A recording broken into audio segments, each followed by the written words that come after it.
નમસ્કાર વિદ્યાર્થી મિત્રો, હું છું આરએમ પટેલ અને તમે જોઈ રહ્યા છો ક્લેવર એકેડેમી યુટ્યુબ ચેનલ। તો આજના વિડીયોની અંદર આજે આપણે જોવાના છીએ ધોરણ 7 વિષય વિજ્ઞાન મોસ્ટ આઈએમપી પ્રશ્નો ફર્સ્ટ એક્ઝામની અંદર તમને ઉપયોગ થાય એવા પ્રશ્નો હું તમને આપવાનો છું। જેથી વિડીયો સારો લાગે તો વિડીયોને લાઇક કરી દેજો, ચેનલની અંદર નવા ચેનલને સબસ્ક્રાઇબ કરી દેજો। તો ચલો વિદ્યાર્થી મિત્રો, તમારો ટાઈમ વેસ્ટ ન કરતા વિડીયોની શરૂઆત કરીએ।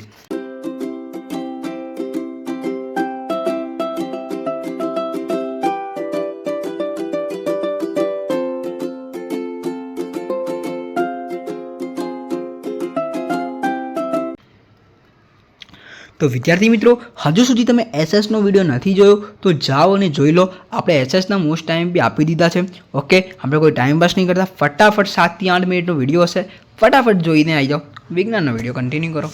ઓકે, તો ચલો આપણે વ્યાખ્યા આપણે જોઈ લઈએ। પહેલાં તો પોષણ, પ્રકાશ સંશ્લેષણ, પરાવલંબી પોષણ, પાચન, ઉષ્મા, તાપમાન, સૂચકો, ક્ષાર, તટસ્થીકરણ, ભૌતિક ફેરફાર, રાસાયણિક ફેરફાર, ગેલ્વેનાઇઝેશન, સ્ફટિકીકરણ, જારક શ્વસન અને અજારક શ્વસન।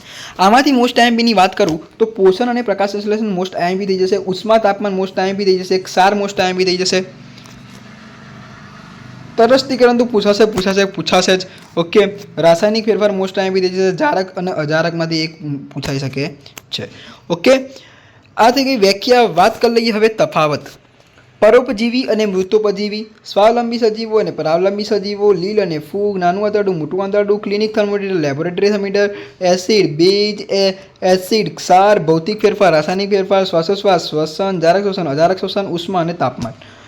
આમાંથી મોસ્ટ આઈએમપીની આપણે વાત કરીએ તો પહેલું પરોપજીવી અને મૃતોપજીવી, લીલ અને ફૂગ, નાનું આંતરડું, મોટું આંતરડું, એસિડ અને બેઝ, જારક શ્વસન, અજારક શ્વસન અને ઉષ્મા અને તાપમાન। જે ટીક કરેલા છે એ તૈયાર કરી દેજો, ટીક નથી કરેલા એમાંથી આ એક કરજો, ક્લિનિક થર્મોમીટર અને લેબોરેટરી થર્મોમીટર। બસ આટલા જ તૈયાર કરવાના છે। આ બધા કરવાના તૈયાર બધા, પણ જે ટીક કરેલા છે એ તમારે કળાકડ તૈયાર કરવાના રહેશે। ઓકે, વાત કરીએ હવે વૈજ્ઞાનિક કારણોની તો લીલ સ્વયંપોષી વનસ્પતિ છે, અમરવેલ પરોપજીવી વનસ્પતિ છે, ખોરાકને ખૂબ ચાવીને ખાવો જોઈએ। આમાંથી પહેલો જે મોસ્ટ આઈએમપી છે, બરાબર, હું વેરી મોસ્ટ આઈએમપી હોય ને હું તમને કરતો જાઉં છું ટીક। ખોરાકને ખૂબ ચાવીને જોઈએ, આ બી મોસ્ટ આઈએમપી છે। ક્લિનિક થર્મોમીટરને ગરમ પાણી વડે સાફ કરવું જોઈએ, બરાબર, આ બી એક મોસ્ટ આઈએમપી થઈ શકે છે। બરફને લાકડાના વાયરમાં રાખવામાં આવે છે। રસોઈ બનાવવા માટે ધાતુના વાસણોનો ઉપયોગ કરવા જોઈએ। માછલીને પાણીની બહાર કાઢતા તે તરફડે છે। જ્યારે પાણીની આપણને એસિડિટી થાય છે ત્યારે એન્ટાસિડિક ગોળી લઈએ છીએ, આ બી એક મોસ્ટ આઈએમપી થઈ શકે છે। કારખાનાઓમાંથી નીકળતી કચરાને પાણીમાં વહેવાતા પહેલાં તટસ્થ કરવામાં આવે છે। દહીંનું જામવું એ રાસાયણિક ફેરફાર છે, આ વેરી મોસ્ટ આઈએમપી છે। ઓકે, તો આટલા કારણો છે, તૈયાર કરી દેજો। ઓકે, બહુ છે નહીં, 10 જ છે, તમારે તૈયાર એકવાર વાંચી લેવાના, પછી એના લગતું લખી દેવાનું, એક લાઈન ગોખવાની નહીં, સમજશો તો આવડશે। ઓકે, પ્રયોગોની આપણે વાત કરી લઈએ તો પ્રકાશ સંશ્લેષણની પ્રક્રિયા માટે સૂર્યપ્રકાશ જરૂરી છે તે દર્શાવવું, લાળ સ્ટાર્ચવાળા પદાર્થોનું શર્કરામાં રૂપાંતર કરે છે તે દર્શાવવું, ધાતુમાં થતું ઉષ્માનું વહન તપાસવું, બરાબર। તો આમાંથી પહેલો જે છે એ વેરી મોસ્ટ આઈએમપી આપણો થઈ જશે। ઓકે, વાત કરી દઈએ આગળ। પાણીમાં ઉષ્માનયનની રીતથી ઉષ્માનું પ્રસારણ થાય છે તે દર્શાવવું, કાળા રંગની સપાટી સફેદ રંગની સપાટી કરતાં ઉષ્માનું શોષણ વધુ પ્રમાણમાં કરે છે તે દર્શાવવું, લાલ લિટમસ પત્ર અને ભૂરા લિટમસ પત્રની મદદથી આપેલ જુદા જુદા દ્રાવણો એસિડિક છે કે બેઝિક છે તે તપાસવું, એસિડિક અને બેઝની લિટમસ પત્ર હળદર અને જાસૂદના ફૂલના દ્રાવણ પર થતી અસરનો અભ્યાસ કરવો, એસિડ અને બેઝ વચ્ચે થતી તટસ્થીકરણની પ્રક્રિયાનો અભ્યાસ કરવો। આ વેરી મોસ્ટ આઈએમપી થઈ જશે, બરાબર। પછી કુપર સલ્ફેટના દ્રાવણમાં લોખંડની બ્લેડ મૂકવાથી થતો ફેરફાર રાસાયણિક ફેરફાર છે। ઉચ્છ્વાસમાં કાર્બન ડાયોક્સાઇડ વાયુની હાજરી તપાસવી, આ વેરી મોસ્ટ આઈએમપી થઈ જશે। તો વિદ્યાર્થી મિત્રો, આ જોઈ લેજો, આ થઈ ગયા તમારા પ્રયોગો। વાત કરી લઈએ હવે તમારા ટૂંકમાં ઉત્તરની। ઓકે,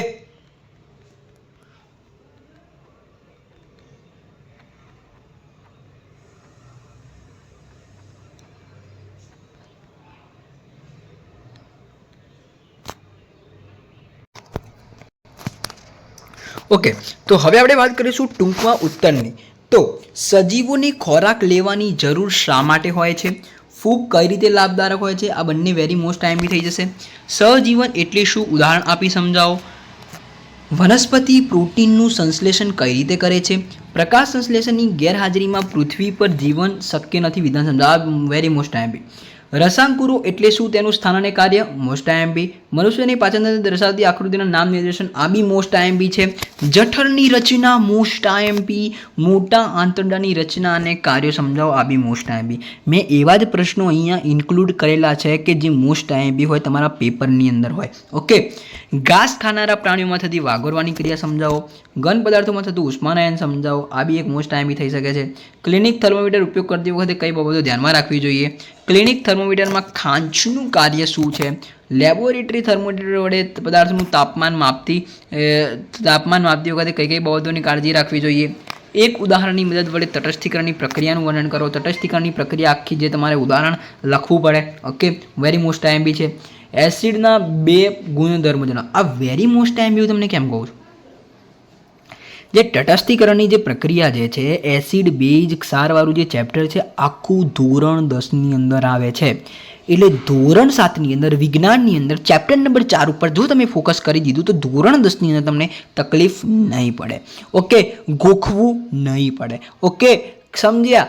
ખાલી તમારે મેમરી લોંગ ટર્મ મેમરીમાં સાચવવું પડશે અને યાદ કરવું પડશે. બસ આટલું જ કરવાનું છે, બીજું કંઈ કરવાનું છે.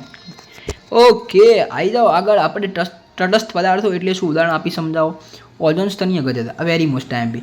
ઓઝોન સ્તરની અગત્યતા આ બી ધોરણ 10ની અંદર આવશે, ઓઝોનવાળા પાઠની અંદર. ઓકે. અરસ્યમાં થતી શ્વાસોશ્વાસની ક્રિયા. આ બી મોસ્ટ આઈએમપી પ્રશ્ન છે. ઘણા ઓલ્ડ પેપરની અંદર મેં જોયેલો છે. ઓકે, ઘણા સ્કૂલોએ પૂછેલો છે આને. ઓકે. કોષીય શ્વસન સમજાવો. આપણને ગ્લુકોઝમાંથી શા માટે તાત્કાલિક ઉર્જા મળે છે? આ બી મોસ્ટ આઈએમપી થઈ શકે છે. ગરમ હવામાનવાળા પ્રદેશોમાં મકાનોની બહારની દિવાલો સફેદ રંગથી રંગવામાં આવે છે. મોસ્ટ આઈએમપી થઈ જશે. લિટમસના દ્રાવણનો સ્ત્રોત જણાવો. આ દ્રાવણનો ઉપયોગ શું છે? લોખંડના દરવાજાને રંગવાથી તેને કેવી રીતે કાટ લાગવામાં બચાવી શકાય છે? જ્યારે આપણે ધૂળવાળી હવા શ્વાસમાં લઈએ છીએ ત્યારે શા માટે વારંવાર છીંક આવે છે? તો આ તમારા મોસ્ટ આઈએમપી થઈ જશે. ઓકે, વિડીયોને લાઇક કરતા રહેજો. આપણી ગેરંટી છે, લાઇક કરશો તરત જ તમારા 100 લાઇકો પૂરા થશે અને નીચે ડિસ્ક્રિપ્શનમાં લિંક આવી જશે. ઓકે, મુદ્દાસર પ્રશ્નોના ઉત્તર ઉપર આપણે આવી ગયા છીએ. ટૂંક નોંધ લખો. કીટાહારી વનસ્પતિ.